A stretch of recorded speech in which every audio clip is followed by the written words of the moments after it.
Hello दोस्तों, मैं संदीप आप सबका अपने यूट्यूब चैनल ज्ञान आरबेल में स्वागत करता हूं। आज हम देखेंगे मानवाधिकार के बारे में। इससे जिस प्रकार के भी क्वेश्चन आपके एग्जाम में पूछे आते हैं सबके बारे में चर्चा करेंगे कि इसमें कितने अनुच्छेद हैं। तो बारी बारी से हम सबके बारे में चर्चा करेंगे। तो आपको करना क्या है कि वीडियो को शुरू से लेकर लास्ट तक देखना है। और अगर आप हमारे चैनल पर नए हैं तो हमारे चैनल को सब्सक्राइब कर लें और बेल आइकन ज़रूर प्रेस करें। और इस वीडियो की पीडीएफ की लिंक हम वीडियो के लास्ट में दे देंगे, जिससे कि आप टेलीग्राम से हमारे टेलीग्राम के चैनल से जुड़ जाएं और वहाँ पे आपको ये पीडीएफ मिल जाएगी। तो चलिए देखते हैं। देखिए, सबसे पहले मानवाधिकार के बारे में देखेंगे, इससे किस प्रकार क्वेश्चन बनते हैं और ये है क्या, इसके पूरे इतिहास के बारे में देखेंगे।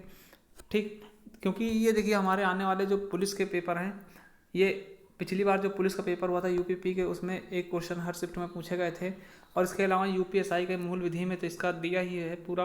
तो यूपीएसआई के लिए बहुत इंपॉर्टेंट, या फिर किसी भी स्टेट पुलिस के लिए या अन्य पेपरों के लिए बहुत बार ये पूछा जा चुका है तो इस चैप्टर से हमेशा एक नए क्वेश्चन जरूर बनते हैं, तो इसे हमें सही से पढ़ना है। तो चलिए, अगर आप हमारे चैनल पर नए हैं तो चैनल सब्सक्राइब कर लें और बेल आइकन जरूर प्रेस करें। और अगर वीडियो पसंद आए तो लाइक जरूर करें। चलिए देखते हैं। देखिए, सबसे पहले हम मानवाधिकारों के बारे में बात करते हैं। देखिए, मानवाधिकार क्या होते हैं? मानव के अधिकार। देखिए, जो भी मानव के अधिकार हैं, मनुष्य को जो अधिकार मिले हैं, अगर उनका कोई किसी भी तरीके से दोहन होता है या शोषण होता तो उसके खिलाफ आवाज़ उठाना, यही क्या है? मानवाधिकार है। ठीक, तो मानवाधिकार के इतिहास के बारे में बात करते हैं। तो पहले देखते हैं मानवाधिकार के इतिहास के बारे में। देखिए, मानवाधिकारों की सार्वभौमिक घोषणा, जो इनका जो घोषणा की गई थी, है ना, अनाउंस किया गया था, वो कब किया गया था? तो संयुक्त राष्ट्र की आम सभा, जो संयुक्त राष्ट्र सभा है, उसकी आम सभा हुई थी, जो तीसरी बैठक हुई थी। मतलब तीसरी बैठक हुई थी, कब हुई थी? 10 दिसंबर 1948 को। 10 दिसंबर 1948 को। कहाँ पे? फ्रांस की राजधानी पेरिस में। कहने का मतलब क्या है? जो संयुक्त राष्ट्र सभा की आम बैठक हुई थी तीसरी, ठीक, 10 दिसंबर 1948, डेट याद रखेंगे। 10 दिसंबर 1948 को कहाँ पे? फ्रांस की राजधानी पेरिस में। ठीक, तो वहीं से इसका इतिहास निकल के आता है। तो वहीं पे इसकी घोषणा की गई थी, किसको? मानवाधिकारों के सार्वभौमिक घोषणा। ठीक है, तो वहीं से निकला था। अब देखिए, बात क्वेश्चन क्या था कि देखिए 10 दिसंबर 1948 को था, इसीलिए 10 दिसंबर को हम क्या मनाते हैं? विश्व मानवाधिकार दिवस। बहुत बार क्वेश्चन पूछा गया कि विश्व मानवाधिकार दिवस कब मनाते हैं? तो 10 दिसंबर को। ठीक, ये तीसरी बैठक थी, है ना, ये संयुक्त राष्ट्र आम सभा की तीसरी बैठक थी। पहली बैठक, जैसा कि आपको पता होगा, 1946 में हुआ था। पहली बैठक इसकी 1946 में, दूसरी 1947 में, और तीसरी कब हुई थी? 1948 में, 10 दिसंबर 1948 को। तो इसीलिए 10 दिसंबर को हम विश्व मानवाधिकार दिवस के रूप में मनाते हैं। चलिए आगे देखते हैं। देखिए, मानवाधिकारों की सार्वभौमिक घोषणा को मानव अधिकारों का मैग्ना कार्टा कहते हैं। देखिए, मैग्ना कार्टा से संबंध क्या है? देखिए, भारत का मैग्ना कार्टा कहते हैं ना, जो जिस तरह मैग्ना कार्टा का मतलब क्या होता है? मैग्ना कार्टा मतलब कुछ अधिकार देना, मतलब आम लोगों को कुछ अधिकार देना, वही क्या है? मैग्ना कार्टा होते हैं। इसके जरिए भी मनुष्यों को कुछ अधिकार देगा, इसीलिए इसको हम क्या बोलते हैं? मानव अधिकारों का मैग्ना कार्टा बोलते हैं। ठीक, चलिए देखिए, ये जो बैठक हुई थी उसमें कुल 58 देशों ने पार्टिसिपेट किया था। और इसके पक्ष में मानवाधिकार के बारे में कि ये मानवाधिकार बने या ना बने, इसके पक्ष में 48 देशों ने वोटिंग की थी। मतलब इसके पक्ष में वोट किया था कितने देशों ने? 48 देशों ने। 58 देशों में से 48 देश इसके पक्ष में वोट किया था। ठीक, और देखिए क्वेश्चन आता है कि ड्राफ्टिंग कमेटी के चेयरमैन कौन थे? तो एलेनोर रूजवेल्ट थे। ठीक, और इसका जो ड्राफ्ट किसने तैयार किया था? तो जॉन पीटर्स हम्फ्रे ने इसका जो ड्राफ्ट है वो तैयार किया गया था, है ना। तो आपको याद होगा कि भारत की तरफ से भी इसका प्रतिनिधित्व किसने किया था? तो हंसा मेहता थी। हंसा मेहता थी, इन्होंने ही देखिए संविधान सभा में भाग लिया था, जिसमें संविधान सभा में टोटल 15 लेडीज थी ना, 15 स्त्रियाँ थी, तो उसमें भी इनका नाम आता है। ठीक है, तो ये भारत की तरफ से इन्होंने भाग लिया था। चलिए अब देखते हैं राष्ट्रीय मानवाधिकार आयोग, जो कि भारत में बनाया गया राष्ट्रीय मानवाधिकार आयोग, कि मतलब हर देश ने इसी के चलते हैं ना, कि ये सब इसके मतलब इस संगठन से जुड़े हुए थे। तो सबको जरूरी था कि एक अपने देश में एक अच्छा सा कानून बनाना जो कि मानव के अधिकारों की रक्षा कर सके। तो उसके लिए भारत ने मानवाधिकार आयोग स्थापित किया। तो देखते हैं किस तरीके से स्थापित हुआ। देखिए, भारत में राष्ट्रीय मानवाधिकार की स्थापना 12 अक्टूबर 1993 को, वेरी इंपॉर्टेंट, याद रखेंगे कि कब हुआ? राष्ट्रीय मानवाधिकार आयोग का गठन कब किया गया? तो 12 अक्टूबर 1993 को, 1993। क्वेश्चन पूछा गया है ये किसके तहत? मानव अधिकार संरक्षण अधिनियम 1993 के तहत इसकी इसका गठन किया गया। ठीक, अब आगे देखते हैं इससे कुछ रिलेटेड चीज़ें। देखिए यह संविधान द्वारा दिए गए मानवाधिकारों, तो देखिए ऐसे नहीं गठित कर दिया गया, इसके लिए संविधान में भी कुछ चीज़ें दी गई, जैसे जीवन का अधिकार, स्वतंत्रता का अधिकार, समानता का अधिकार आदि की रक्षा करने के लिए मानवाधिकार आयोग का गठन किया गया। ठीक, अब क्वेश्चन बनता है कि राष्ट्रीय मानवाधिकार आयोग के प्रथम अध्यक्ष कौन थे। कई बार क्वेश्चन पूछा गया, तो देखिए इसके प्रथम अध्यक्ष कौन थे, तो श्री न्यायमूर्ति रंगनाथ मिश्र जी थे। और वर्तमान की अगर बात कर लेते हैं, इस समय कौन राष्ट्रीय मानवाधिकार आयोग के अध्यक्ष हैं, तो कौन है, श्री न्यायमूर्ति एच.एल. दत्तू जी। ठीक, एच.एल. दत्तू जी इसके नए अध्यक्ष हैं। ठीक, देखिए इसमें टोटल 4 सदस्य होते हैं, 3 अन्य होते हैं और एक अध्यक्ष होता है। इस समय तो 3 और कौन कौन से हैं, और देखिए 3 में एक लेडीज का होना प्रॉपर होना चाहिए। ठीक, कम से कम एक महिला सदस्य भी होना चाहिए। तो इसके 3 अन्य सदस्य कौन थे, न्यायमूर्ति प्रफुल्ल चंद्र पंत और श्रीमती ज्योतिका कालरा और डॉक्टर ज्ञानेश्वर मनोहर। तो देखिए हमने बताया कि कम से कम एक लेडीज होनी चाहिए, एक महिला सदस्य होनी चाहिए, तो कौन है, श्रीमती ज्योतिका कालरा जी। ठीक, अब देखिए राष्ट्रीय मानवाधिकार आयोग की संरचना देख लेते हैं, किस प्रकार से इसका गठन किया जाता है, कैसे इसकी नियुक्ति होती है, किस प्रकार से, तो उसके बारे में हम देखते हैं। तो देखिए राष्ट्रीय मानवाधिकार आयोग का अध्यक्ष जो होता है, केवल और केवल कौन बन सकता है, तो सर्वोच्च न्यायालय का मुख्य न्यायाधीश होना चाहिए। कौन, रिटायर है ना। देखिए सर्वोच्च न्यायालय के सेवानिवृत्त मुख्य न्यायाधीश, ऐसे नहीं कि कोई भी बन जाएगा इसका अध्यक्ष। उसके लिए आप क्या होना चाहिए, सर्वोच्च न्यायालय के CJI के आप न्यायाधीश होने चाहिए, वो भी क्या, सेवानिवृत्ति, मतलब कि उस पद से आप इस्तीफा दे चुके हो या फिर हट चुके हो या फिर वो शासनकाल आपने पूरा कर लिया हो, उसके बाद आप इसके अध्यक्ष बन सकते हैं। ठीक, अब देखिए अध्यक्ष और सदस्यों की नियुक्ति राष्ट्रपति द्वारा प्रधानमंत्री की अध्यक्षता वाली उच्च कमेटी की सिफारिशों के आधार पर किया था। मतलब राष्ट्रपति का इसमें इन्वॉल्व होता है, किसकी सहायता से, प्रधानमंत्री की अध्यक्षता वाली उच्च स्तरीय कमेटी बनाई जाती है, जिसकी सिफारिशों के आधार पर अध्यक्ष और जो अन्य सदस्य हैं उनकी नियुक्ति की जाती है। क्वेश्चन बन सकता है कि इसकी नियुक्ति में कौन कौन भाग लेता, तो राष्ट्रपति द्वारा प्रधानमंत्री की सहायता से ना, जो उच्च स्तरीय कमेटी होती है उसके माध्यम से इसका गठन किया था। देखिए ये क्वेश्चन आया हुआ है कि जो इसके सदस्य होते हैं, जो अध्यक्ष होता है उसका कार्यकाल कितने साल का होता है, तो 5 वर्ष या 70 वर्ष, 5 वर्ष या 70 वर्ष, जो पहले हो जाए वही इसका कार्यकाल होता है। मतलब जैसे कि हम बात करते हैं, अगर कोई व्यक्ति 65 साल से कम का है तो वो पूरे 5 साल काम करेगा। ठीक, मतलब 65 साल का है अगर मान लिया कोई, तो 5 साल मतलब 70 साल तक काम करेगा, फिर उसके बाद रिटायर हो जाएगा, क्योंकि 5 साल इसका पूरा हो चुका है। अगर मान लिया कोई जज है जिसकी उम्र कितनी है, 67 साल है, ठीक, और वो काम कर पे लगता है तो 3 साल बाद 70 हो जाएगा, 3 साल बाद उसकी रिटायरमेंट हो जाएगी। मतलब कि 5 वर्ष पूरे हो जाएं या फिर उसके 70 साल पूरे हो जाएं उसके जीवन के, तो वो रिटायरमेंट उसे देना होगा। ठीक, ये चीज़ें। अब देखिए इन्हें समय से पूर्व तभी हटाया जा सकता है जब सुप्रीम कोर्ट के न्यायाधीश की जांच पर उन पर दुराचार या असमर्थता के आरोप सिद्ध हो जाएं। इनको मतलब पद से किसको, अध्यक्ष और जो सदस्य हैं उनको एक ही माध्यम से हटाया जा सकता है, जब सुप्रीम कोर्ट के न्यायाधीश की जांच में ये पाया जाए कि वो दुराचार या फिर असमर्थता के आरोप, मतलब असमर्थता उनमें नहीं है, तभी वो वहाँ से हटाए जा सकते हैं।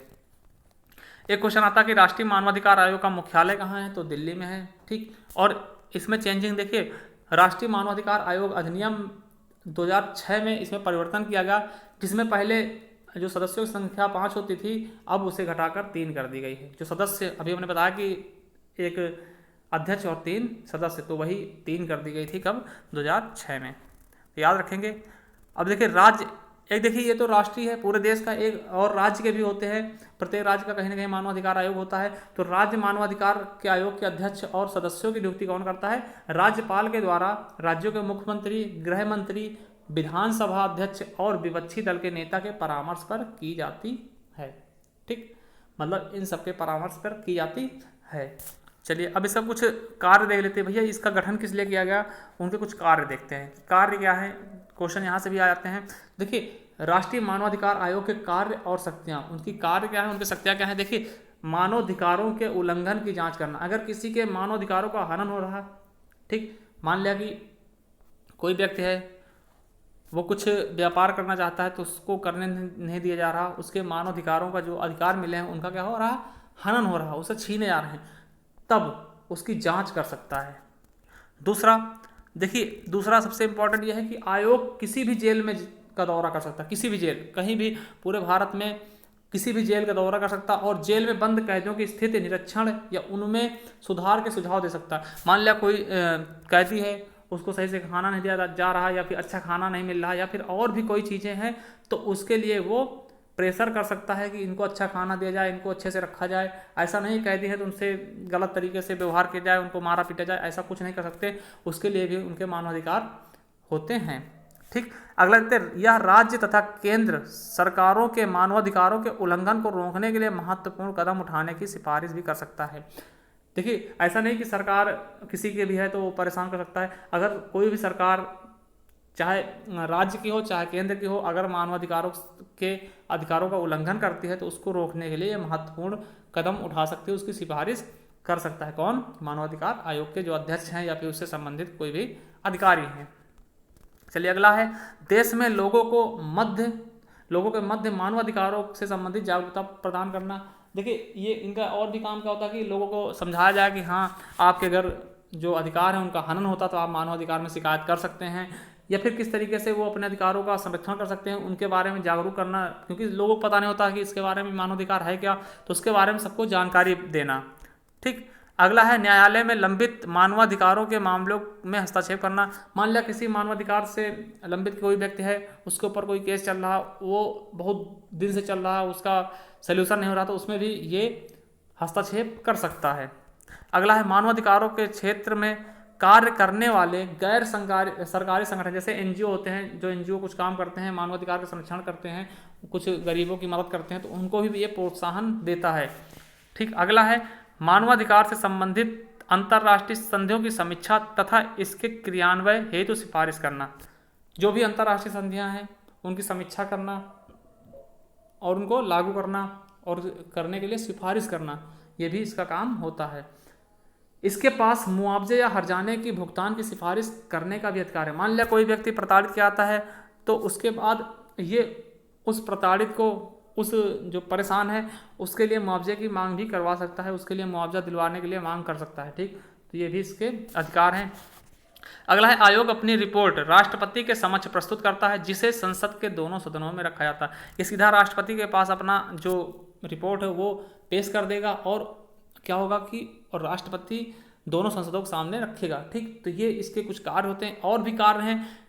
ठीक, और भी इसके बहुत सारे कार्य हैं, जैसे आतंकवाद सहित उन सभी कारणों की समीक्षा करना जिनमें मानवाधिकारों का उल्लंघन हुआ है, तथा इनसे बचने के उपायों की सिफारिश करना। मान लिया फालतू में किसी को आतंकवादी साबित कर दिया गया, ठीक, फालतू में किसी को आतंकवादी साबित कर दिया गया, तो वो क्या करेंगे, मानवाधिकार के तहत उनकी सुनवाई की जाएगी, उनकी जो है ये हेल्प करेंगे, उनके अधिकारों की रक्षा करेंगे। ठीक, और भी इसके अलावा जो मानवाधिकारों के क्षेत्र में शोध करना और इसे प्रोत्साहन करना, नई नई चीज़ें शोध करना और इसको प्रोत्साहित करना कि हाँ, मानवाधिकार के बारे में लोग जाने, अच्छे से जाने। ठीक, तो इस तरह बहुत सारे इनके चीज़ें हैं, इनके कार्य हैं, है ना, जो मानव के लिए बहुत अच्छे अच्छे काम करते हैं। चलिए अगला देखते हैं, मानवाधिकार से संबंधित अन्य जानकारियाँ और जानकारियाँ देखते हैं। देखिए एक ये इंपॉर्टेंट, एक बार पूछा भी जा चुका है क्वेश्चन कि मानवाधिकार की गैर सरकारी संगठन बहुत सारी संस्थाएं हैं, मगर उनमें से एक एमनेस्टी बहुत ही इंपॉर्टेंट है। एमनेस्टी इंटरनेशनल का गठन 1961 में किया गया।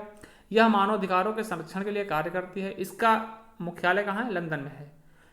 देखिए इस संस्थान को 1970 में 1977 में शोषण के खिलाफ अभियान चलाने के लिए, किसके खिलाफ? शोषण के खिलाफ अभियान चलाने के लिए शांति के नोबेल पुरस्कार से सम्मानित किया गया था। किसको? एमनेस्टी को 1977 में शांति का नोबेल पुरस्कार दिया गया था। और इसके अलावा 1978 में संयुक्त राष्ट्र संघ के मानवाधिकार पुरस्कार से भी नवाजा गया है। ठीक, अब देखो क्वेश्चन, पिछली बार जब पुलिस के पेपर हुए थे 2018 वाले, तो उसमें मानवाधिकार के एक हर शिफ्ट में एक अनुच्छेद पूछा गया था। तो ये अनुच्छेद भी कभी कभार पूछ लेते हैं। तो इसमें देखिए ज़्यादा अनुच्छेद है नहीं, 30 कुल अनुच्छेद हैं, 30 के बारे में देखेंगे। तो चलिए देखते हैं। देखिए पहला अनुच्छेद क्या कहता है? सभी मनुष्यों को गौरव और अधिकार के मामले में जन्मजात स्वतंत्रता और समानता प्राप्त हो। मतलब सबको समान देखा जाए। उसके गौरव मतलब क्या होते, जो उसकी समाज के प्रति जो आदर होता है उसको बरकरार रखने का सबको अधिकार है। ठीक, जन्मजात अधिकार है। दूसरा क्या है कि सभी धर्म अधिकारों और आज़ादों को प्राप्त, मतलब जो भी अधिकार हैं और आज़ादियां हैं को प्राप्त करने का हक इस मामले में जाति, लिंग, वर्ण, भाषा, धर्म आदि के आधार पर भेदभाव नहीं किया जाएगा। मतलब सबको समान अधिकार दिए जाएंगे। इनमें लिंग हो, चाहे जात किसी भी जात का हो, किसी भी लिंग का हो, स्त्री हो, पुरुष हो, वर्ण हो किसी भी वर्ण का हो, है ना, भाषा कोई भी हो, धर्म कोई सा भी हो, हिंदू मुस्लिम सिख ईसाई, किसी पे किसी प्रकार का कोई भेदभाव नहीं किया जाएगा, सबको बराबर समझा जाएगा। धारा अनुच्छेद 3 का कहता है प्रत्येक व्यक्ति को जीवन, स्वाधीनता और वैयक्तिक सुरक्षा के अधिकार हैं। चौथा क्या कहता है गुलामी से स्वतंत्रता, गुलामी किसी नहीं करनी, जो कि गुलामी या फिर ठीक है, तो ये चीज़ें होती हैं कि बधुआ मजदूरी, वो सब चीज़ें ये निषेध मानता है। ठीक, तो उससे आपको छुटकारा दिला सकता है। अनुच्छेद 4 ये कहता है।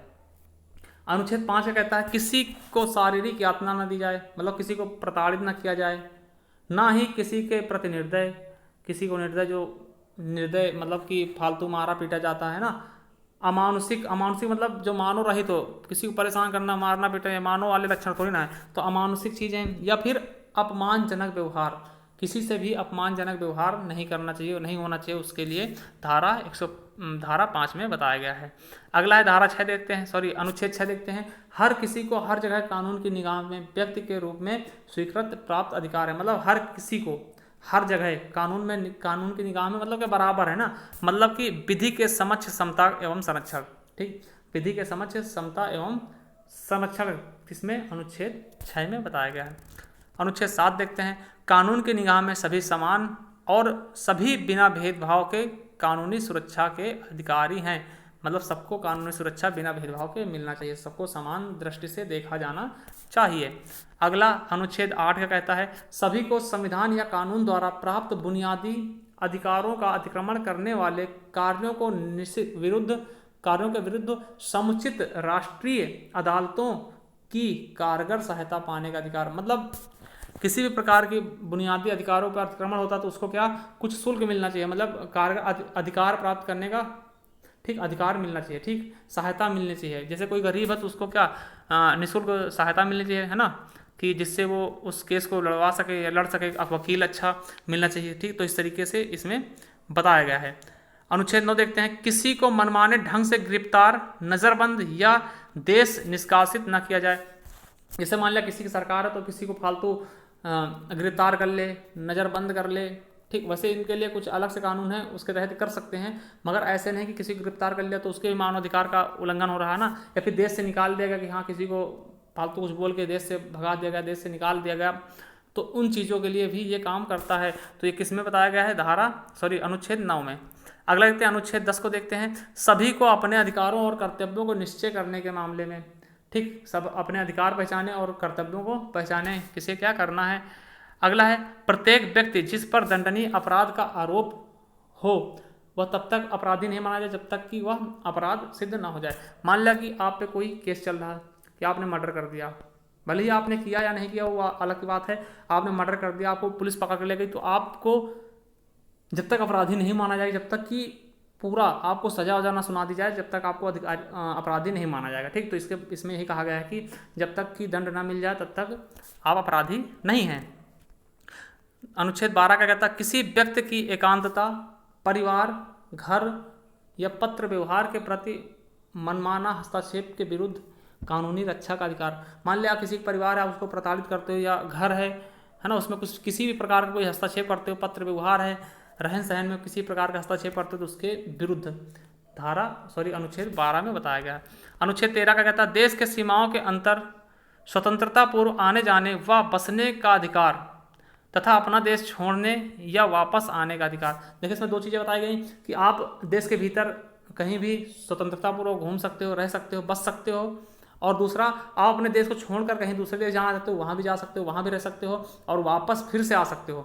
ठीक, वापस फिर से अपने देश आ सकते हो। हालांकि आपने देखा होगा कि अगर कोई भी व्यक्ति 7 साल से बाहर ज़्यादा रहता है बाहर, तो उसकी नागरिकता रद्द की जा सकती है। ठीक, तो ये चीज़ें भी ध्यान में देना होगा। चलिए अगला देखते हैं अनुच्छेद 14 क्या कहता है, किसी व्यक्ति द्वारा सताए जाने पर दूसरे देशों में शरण लेने का अधिकार। मान लिया कोई व्यक्ति सताए जा रहे हैं तो उनको दूसरे देशों में शरण लेने का अधिकार। जैसे कि अभी देखा होगा कि CAA वाला मामला था कि पाकिस्तान में जो हिंदू प्रताड़ित किया थे, हिंदू, सिख, जैन, है ना, तो इस तरह के लोग, उनको भारत में बसने के लिए CAA में कुछ संशोधन लाया गया। तो वही प्रकार से ये बताया जा रहा है कि अगर कोई प्रताड़ित करता है तो आप दूसरे देश में भी जाके बस सकते हो। ठीक। अनुच्छेद 15 का कहता है प्रत्येक व्यक्ति को किसी भी राष्ट्र विशेष नागरिकता का अधिकार। कोई भी मतलब राष्ट्र विशेष नागरिकता ले सकता है किसी भी राष्ट्र की। अगला है विवाह एवं परिवार का अधिकार। कोई भी व्यक्ति विवाह कर सकता है, इसमें कोई रोक टोक नहीं, सरकार रोक लगा दे कि आप विवाह मत करो, ऐसा कुछ नहीं है। परिवार का अधिकार, परिवार में रह सकते हो, परिवार के साथ बैठ सकते हो, ये भी आपका अधिकार कौन देता है, अनुच्छेद 16। अनुच्छेद 17 का कहता है निजी संपत्ति रखने का अधिकार। मतलब आप कुछ भी संपत्ति रख सकते हो, आपके पास खेत है, एक बंगला है, कुछ अचल और चल संपत्तियां जो भी हैं आप उनको रख सकते हो, उसमें कोई भी रोक टोक नहीं। मतलब कहने का मतलब क्या कि वो गलत तरीके से न कमाई गई हो, बाकी आप निजी संपत्ति रखने का अधिकार है। अब अनुच्छेद 18 का कहता है विचार, अंतरात्मा और धर्म की आज़ादी का अधिकार। मतलब आप कुछ भी सोच सकते हो, कुछ विचार कर सकते हो, अंतरात्मा से कुछ भी समझ सकते हो और कोई भी धर्म मान सकते हो, हिंदू, मुस्लिम, सिख, ईसाई, वो हमारा अनुच्छेद 18 कहता है। अगला देखते हैं 19। अनुच्छेद 19 का कहता है विचार और उसकी अभिव्यक्ति की स्वतंत्रता। आप विचार करो कोई चीज़, उसको बता भी सकते हो, अभिव्यक्ति कर सकते हो। जैसे कि 19 में ही आर्टिकल 19 में बताया गया संविधान में कि प्रेस और स्वतंत्रता है, वहाँ भी अभिव्यक्ति के बारे में बताया गया और यहाँ भी अनुच्छेद 19 में ही अभिव्यक्ति के बारे में बताया गया। अगला है सभा करने, समिति बनाने का अधिकार। देखिए ये भी संविधान में बताए गए हैं कि सभा बना सकते हो आप कोई भी, वो भी शांतिपूर्वक ना, समिति बना सकते हो, कोई शांतिपूर्वक इकट्ठा हो सकते हो कहीं पे शांतिपूर्वक, इस तरीके से ना। ऐसा नहीं कि आप किसी अस्त्र शस्त्र को लेकर सभा बना सकते हैं, ऐसा कुछ नहीं है। ठीक, शांतिपूर्वक। ठीक। अब अनुच्छेद 21 का कहता है कि देश के शासन के प्रत्यक्ष रूप से या स्वतंत्र रूप से चुने गए प्रतिनिधियों के जरिए हिस्सा लेने का अधिकार। मतलब आप मतदान कर सकते हो, किसी को भी चुन सकते हो, वो भी आपके राइट्स हैं अनुच्छेद 21 के तहत। अब अनुच्छेद 22 का कहता है सामाजिक सुरक्षा का अधिकार। सबको सामाजिक सुरक्षा का अधिकार है। अनुच्छेद 23 का कहता है रोजगार का चुनाव करने का तथा काम में संरक्षण का अधिकार। अब मान लिया कि आप पेशे से क्या नाई हैं, तो ऐसा इसका मतलब ये नहीं कि आप केवल बाल ही काट सकते हैं, आप कोई भी पेशा चुन सकते हैं। ठीक है, आप धोबी हो तो कोई भी पेशा चुन सकते हो, आप कोई भी कार्य कर सकते हो, तो उसका अधिकार आपको दिया गया अनुच्छेद 23 के तहत। अनुच्छेद 24 का कहता है कि प्रत्येक व्यक्ति को विश्राम और अवकाश का अधिकार। मतलब कि ऐसा नहीं कि आपसे 24 घंटे काम ले जाएगा, 12 घंटे काम ले जाएगा, आपको विश्राम करने का और अवकाश, छुट्टी लेने का भी अधिकार है। ऐसा नहीं आपको 24 घंटे आपसे काम करवाया जाएगा, आपको छुट्टी नहीं दिया जाएगा। ठीक, तो इसलिए संडे छुट्टी होती है ना, तो ये सब आपके अधिकार हैं। अगला है अनुच्छेद 25 अच्छे जीवन स्तर को प्राप्त करने का अधिकार। जच्चा बच्चा खास सहायता और सुविधा। देखिए अच्छे जीवन के लिए जैसे कि आपको बताए गए हैं नीति निषेध तत्व में, है ना, आपने देखा होगा कि जच्चा बच्चा के लिए जो जैसे आंगनबाड़ी योजना चलाई जाती है, इसमें कुछ चीज़ें मिलती हैं, है ना, दलिया वलिया दी जाती है या फिर मिड डे मील है, तो वहाँ पे क्या होता है, ये भी चीज़ें क्या हैं कि अच्छे जीवन को स्तर को बढ़ाती हैं। ठीक, तो ये चीज़ें बताई गई हैं।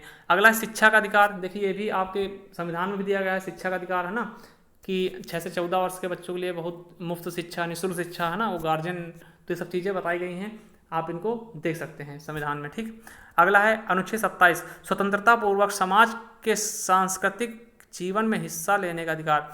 किसी भी प्रकार का कोई सांस्कृतिक कार्यक्रम है, कुछ भी है, तो उसमें भी आप हिस्सा ले सकते हो। स्वतंत्रता पूर्वक समाज के कोई भी सांस्कृतिक कार्यक्रम में हिस्सा ले सकते हो। ठीक। अनुच्छेद 28 का कहता है ऐसी सामाजिक और अंतर्राष्ट्रीय व्यवहार की प्राप्ति का अधिकार है जिसमें अधिकारों और स्वतंत्रताओं को पूर्णतया प्राप्त किया जा सकता है। ठीक। अगला है 29 नंबर प्रत्येक व्यक्ति का उसी समाज के प्रति कर्तव्य है जिसमें रहकर उसके व्यक्तित्व का स्वतंत्र और पूर्ण विकास संभव है। मतलब जहाँ पे वो रह के सब चीज़ उसका विकसित होता है, तो वहाँ उसके कर्तव्य बनते हैं कि उसको उसी समाज में रहकर मतलब उसके बारे में सोचना। ठीक है, वो सबका कर्तव्य है। अगला है अनुच्छेद 30 और लास्ट अनुच्छेद है कि इस घोषणा में उल्लिखित किसी भी बात का यह अर्थ नहीं लगाना चाहिए जिससे अधिकारों और स्वतंत्रताओं में से किसी का भी विनाश करना हो। मतलब इसका आप गलत प्रयोग मत करें कि हाँ आपको अधिकार मिल गया तो आप कुछ गलत कर लो, है ना, तो ऐसा इसके बारे में बताया भी गया कि सतर्कता बताई गई। तो आपके लिए हम एक क्वेश्चन छोड़ के आते हैं, अगर आपको पता है तो हमें इसका आंसर कमेंट बॉक्स में जरूर कमेंट करें। ठीक, किस क्वेश्चन क्या है कि शिक्षा का अधिकार RTE एक्ट 2009 कब से लागू हुआ? शिक्षा का अधिकार आरटीई एक्ट 2009 कब से लागू हुआ? 26 अगस्त 2009, 1 अप्रैल 2010, 1 नवंबर 2010 और 26 जनवरी 2009 को कब से लागू हुआ? हमें कमेंट करके जरूर बताएं इस क्वेश्चन का आंसर अगर आपको पता है। और अगर आप नए हैं हमारे चैनल पर तो चैनल सब्सक्राइब कर लें, और अगर वीडियो पसंद आए तो इसे लाइक जरूर करें। और अगर इसकी पीडीएफ चाहिए आपको या फिर अन्य पीडीएफ के लिए हमारे टेलीग्राम चैनल को ज्वाइन कर लें।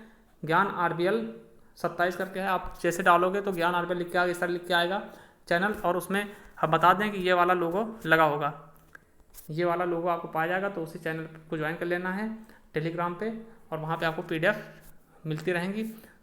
और अगर आप हमारे चैनल पर नए हैं तो एक बार चैनल को सब्सक्राइब कर लें। थैंक यू, धन्यवाद।